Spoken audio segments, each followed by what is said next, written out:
Hello, ladies, gentlemen, and comrades in between. The work of On Authority, written in 1872 by Engels, is very often quoted in the circles of the left that are, let's say, more antagonistic to the libertarian or anarchist ideas. I don't aim to defend anarchism as opposed to something like, Marxism-Leninism in this video. That is a monumental topic, and more importantly, it's not something I'm interested in. I don't describe myself as an anarchist, and I don't care for leftist infighting, and I hope this video will not be viewed as such. I don't aim to say that ML comrades are dumb or wrong or whatever. When we agree on like 99.9% of issues, that is not a good use of either of our time. My aim is to show that On Authority and its arguments are fundamentally flawed. I'd be interested in a constructive discussion about how much authoritarianism is acceptable to uphold a socialist revolution. That is one of the fundamental topics that anarchists and libertarian socialists disagree on with Marxist-Leninists at the end of the day. But if we are to have that discussion in a constructive way, we need to start by throwing out this often cited and very flawed argument first, so we can critique anarchism properly. It is very strange to me that self-described leftists will critique another leftist ideology without engaging with the ideas and theory of that ideology in any way.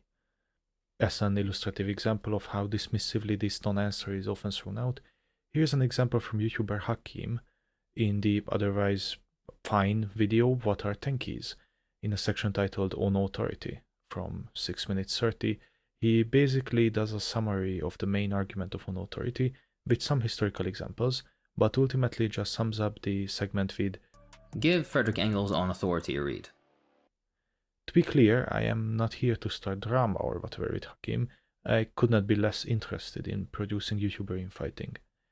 I felt that when I am critiquing a tendency, in this case how certain Leninists will dismiss anarchist arguments and the entire ideology of anarchism without ever reflecting on or even mentioning any anarchist theory, I should give an example of that tendency. And who better than an otherwise respectable person to show how insidious this anti-intellectual trend is. A summary of the argument of On Authority. Obviously, I recommend reading On Authority before watching this video.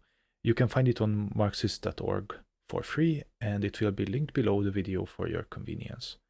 I will be basing a lot of my analysis on Engels' argument on Read On Authority by Judge Szabo, again, link in the description. Or is it Read On Authority, not Read? I'm not fully sure.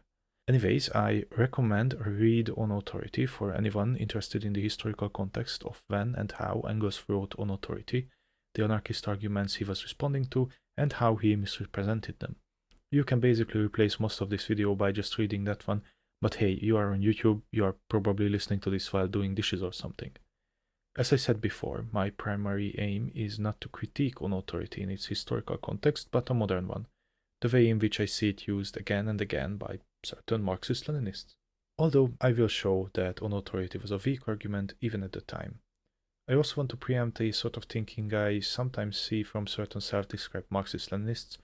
This is the treatment of texts from the big thinkers, such as Marx, Engels, Lenin, Mao, or whatever, as by default always correct. I know that if asked, they would probably say that of course you are free to criticize these texts, but just throwing "read this thing by Engels" at your perceived opposition as a counter-argument is a really terrible tendency. Of course, if you want to deconstruct imperialism to someone, you can't exactly summarize like 2 texts from Lenin and the entirety of the Wretched of the Earth and Black Shirts and Reds in a Reddit comment, but On Authority makes a fairly simple argument that you should make yourself if you actually understand it and agree with it, instead of just throwing out "Read On Authority" like it's an argument itself. We will start with the summary of the argument of On Authority as stated by Judge Szabo as well. I find that this is a representative of the way anarchists go Read On Authority is used as a quote-unquote argument by many Marxist-Leninists. Premise 1, if the anarchists are correct, then socialists must reject all authority. Premise 2, socialists must not reject all authority. Certain forms of authority are inevitable given the conditions of production and will therefore be necessary in a future socialist society. Workers also must exercise authority in the present to abolish capitalism. Conclusion, therefore, the anarchists are not correct. Basically, Engels doesn't view anti-authoritarianism as an opposing philosophy he disagrees with, more as just completely illogical and wrong. In his view, authority is more a law of nature, or at least a law of human society. The immediate question you should be asking here is how Engels defines authority. He says that authority is, quote, the imposition of the will of another upon ours. On the other hand, authority presupposes subordination, unquote. Engels asserts that this is the definition anarchists use when they talk about authority. Counterargument 1. Engels misrepresents how anarchists think about authority. Judge Szabo makes an excellent argument showing that Engels is primarily replying to Bakunin, and that his definition of authority is not at all what Bakunin meant by the word.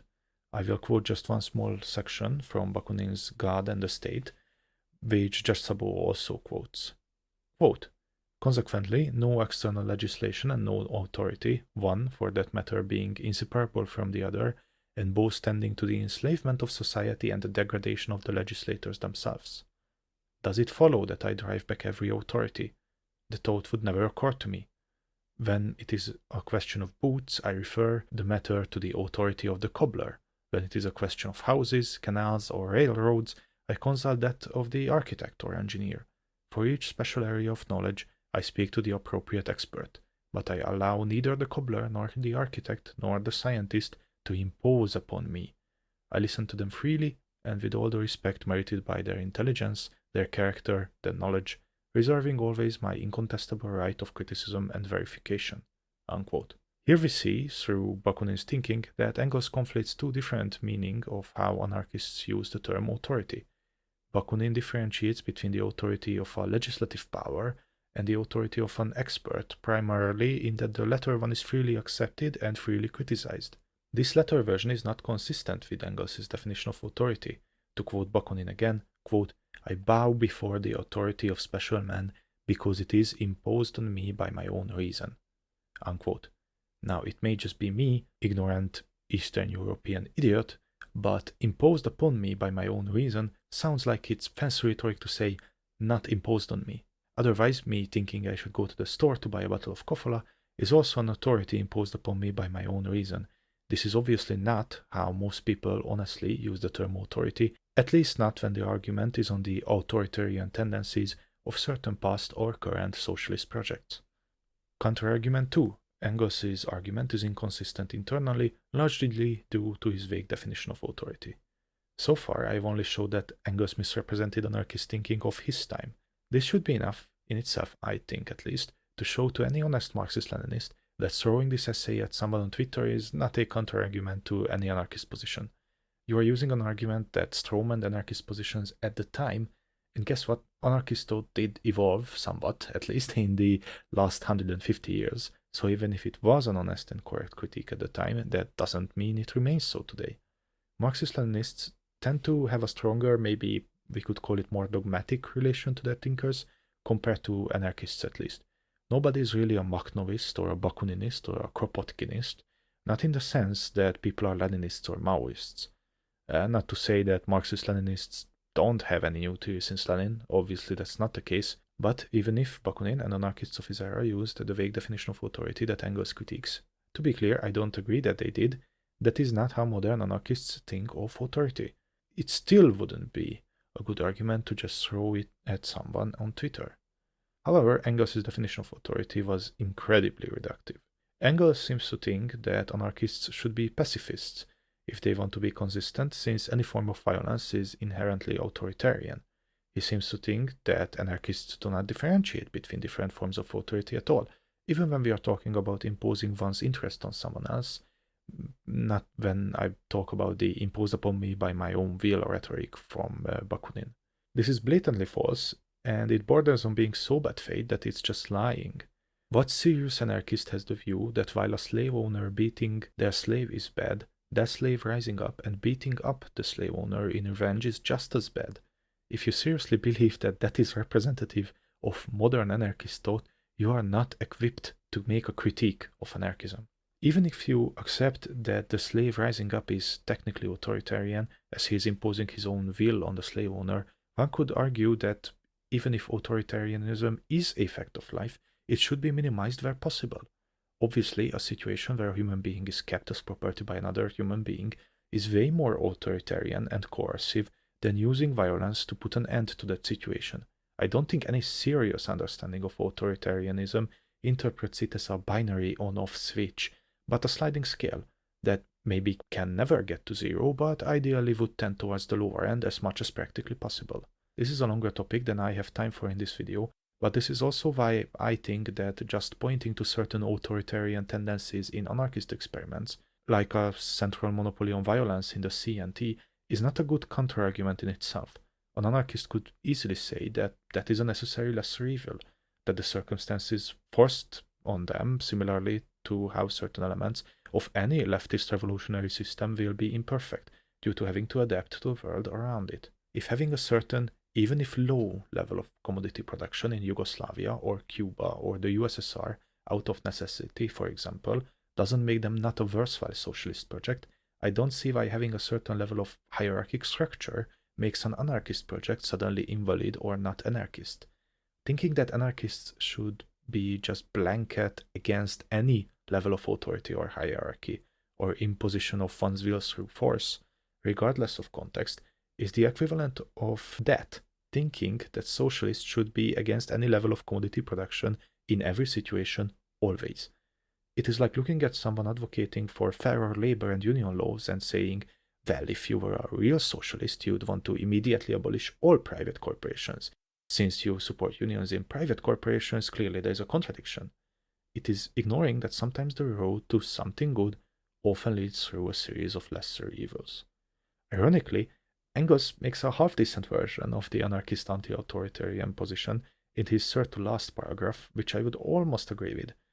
It's still imprecise because he's conflating too many things under the umbrella of authority, but it is way more honest a representation of anarchist thought. Quote, authority and autonomy are relative things whose spheres vary with the various phases of the development of society. If the autonomists confine themselves to saying that the social organization of the future would restrict authority solely to the limits within which the conditions of production render it inevitable, we could understand each other. Unquote. Engels, buddy, my beautiful bearded man, that is what basically everyone wants. Anarchists and Marxist-Leninists may differ on where the line of inevitable is in matters of how much authoritarian structure we should tolerate, but all honest anarchists would agree with this notion. And to any listeners, treating first-world Twitter liberals using a more edgy term as representatives of modern anarchist thought instead of the respected theorists and thinkers is the equivalent of random US liberals finding some delusional denguist teenager on Reddit who hasn't read a single word of theory and spends most of their time justifying every single mistake ever made by a country with a red flag and acting like they are the foremost example of modern Marxist thought. We all know that they do this because they can't honestly deal with arguments made by the likes of, Parenti. Please don't be that intellectually dishonest, and either admit you don't know anything about anarchism, which is fine, or actually engage with the theorists. God knows there is plenty to criticize, but also what should be more important to you, there is plenty to learn. Counter-argument 3. On Authority is simply too old a text to be the go-to response to this day. On Authority was written in 1872 and published 2 years later. It predates Conquest of Bread by 20 years. It predates the Spanish Civil War by over 60 years, the existence of modern groups with tendencies that many anarchists hold up as good forms of organization, even if the members of such groups largely don't describe themselves as anarchists, such as the Zapatistas, by over 100 years. It is dishonest to pretend that a writing that was written before most of modern anarchist theory was laid down is a good answer to that theory.